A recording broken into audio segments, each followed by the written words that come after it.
After watching a video which showed in very poor resolution 2 of these holes at the South Pole, I was quite intrigued. Armed with the coordinates, I decided to take a look for myself. In about 5 minutes, I was not only able to locate the 2 holes, but I found 4 more. Let's start with the best one.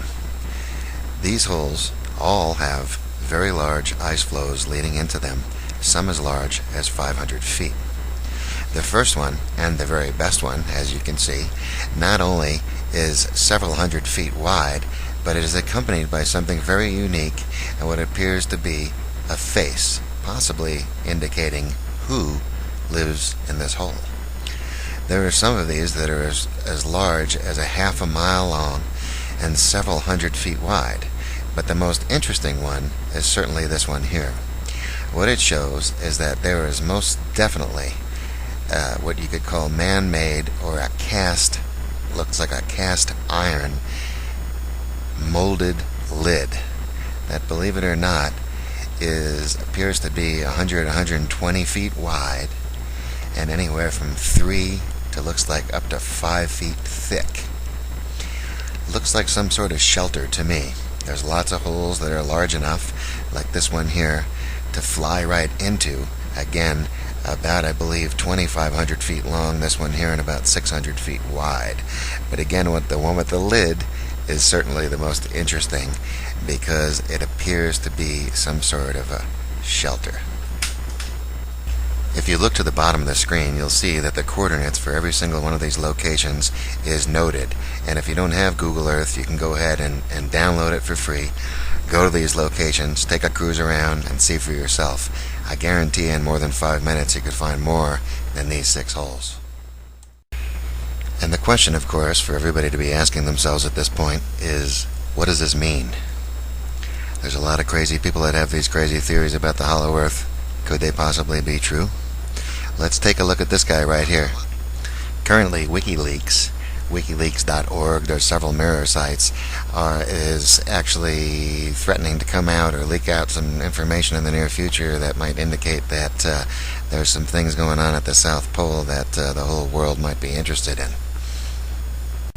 As you take a look at this guy right here, I want to let you know that I've spent thousands of hours on the internet looking at these videos, and this is probably the best proof that we're not alone. Take a look at this guy's movement. Any animatronics specialist could take a look at this guy and see that he's organic. Watch his movement, watch how he stretches, watch how he twirls with more elegance than most human beings have, let alone the ones that make these animatronics. Take a close look and ask yourself some questions. The main one, of course, being, if this is a fake, why does he have to move this way? Why not just keep it simple? Why have him stretch? Why have him twirl? Why have him go through that just to try to fool you? Why not just make it simple? Why not just make it easy? Why have him do this? Because they can't have him do this. That's the answer.